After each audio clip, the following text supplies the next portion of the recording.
میں گناہ چھوڑنا چاہتا ہوں لیکن مجھ سے گناہ چھوڑے نہیں جا رہے۔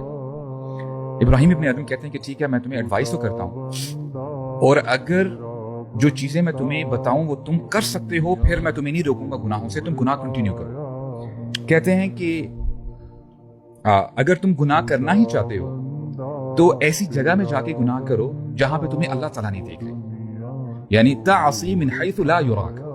تو کہتا ہے یا شیخ ایسی تو کوئی جگہ ہی نہیں جہاں پہ مجھے اللہ تعالیٰ نہیں دیکھ رہے، پلیز ایڈوائز می۔ کہتے ہیں اذا اردت تعصی اللہ فلا تأکل من رزقہ، اگر تو گناہ کرنا ہی چاہتا ہے میں تجھے روکتا تو نہیں ہوں لیکن پھر اس کے دیے ہوئے رزق سے مت کھا، please try to find something else.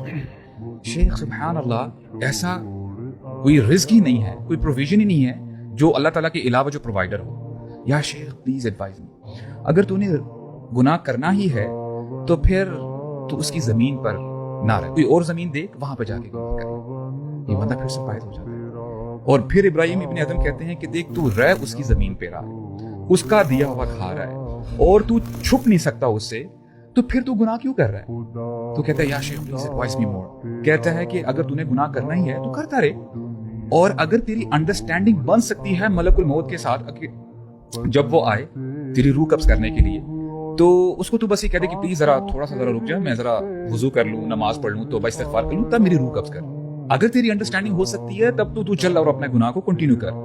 تو کہتے ہیں کہ شیخ یہ بھی ممکن نہیں ہے۔ اور پھر اینڈ میں کیا کہتے ہیں؟ کہتے ہیں کہ قیامت کا دن ہوگا، تو گناہوں سے بھرا ہوا ہوگا اور تیرے لیے یہ فیصلہ ہو جائے گا کہ تو نے جہنم میں جانا ہے۔ اگر تو وہاں پہ فرشتوں کو روک سکتا ہے کہ نہیں جی میں نے نہیں جانا جہنم میں، تب تو گناہوں میں کنٹینیو کر اور تو گناہ کرتا رہے۔ تو پھر بندہ یہ جب سنتا ہے کہتا ہے کہ حسبک حسبک، کہ شیخ میں کوئی چانس نہیں ہے، میں اب توبہ کرتا ہوں، میں اب توبہ کرتا ہوں۔